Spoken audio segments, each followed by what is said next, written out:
1967, it was just before my 10th birthday. We were at the Howrah Primary School and we were told that we all had to go home, and Mum and Dad came to pick us up in the car. And we had an EH Holden, a 1967 station wagon, and it was so hot that all of the windows had to be kept down. So Dad took us home and immediately he disappeared, and we all went. I'm the eldest of 4 girls, and we all, Mum and the 4 of us, went down to the rocks. The family home was at 192 Tranmere Road. It completely was different then than it looks now. There was a huge amount of bush out the back still. We were right down the very end. So down to the rocks we went, and we took our dog, and we were worried about the cats because the cats had disappeared and we couldn't find them. I was anyway, I don't know whether Mum was worried.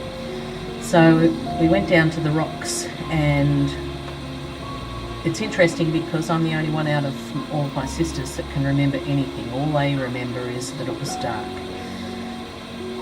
We thought that we were going to be able to go for a swim, but we couldn't go for a swim because the waves were enormous in the Derwent, and not only were they enormous, they had big burning logs and everything coming down. When you looked across from where we were at Tranmere almost to the end, onto the mountain and the hills, all you could see was fire. You couldn't see Hobart at all. The sky was black.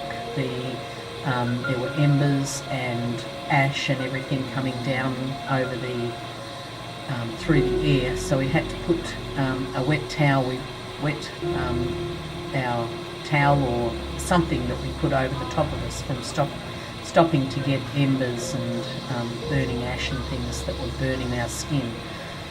We also didn't have any shoes on, and afterwards we got lots of blisters from the rocks being so hot, and so we had feet blisters.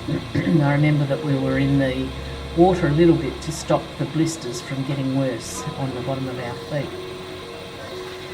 The thing that strikes me the most about that day was the air, the wind, the things coming down the Derwent, and also I remember for days and days afterwards that the radio was on, and all it was, there was hardly any music. It was just people wanting to be reunited with people that they'd lost track of. Things like, we have a little boy here, he's about 4 years old, he tells us his name is Timmy, he doesn't know who his mother and father are. If you know of anybody that's lost little Timmy, could you contact whoever?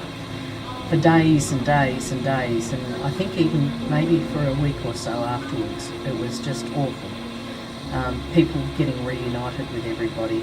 The reason we didn't see Dad was that he had to go up the back, up the bush, which is the back of Tranmere, and stop the fires from coming around over the hill. I think they came as far as Ropey on the back, and so all of the men in the street, they all went up to the back with the bushfires. But we didn't see them for until the next day, I don't think. I think they were up there all night trying to keep the fires from coming down onto Tranmere.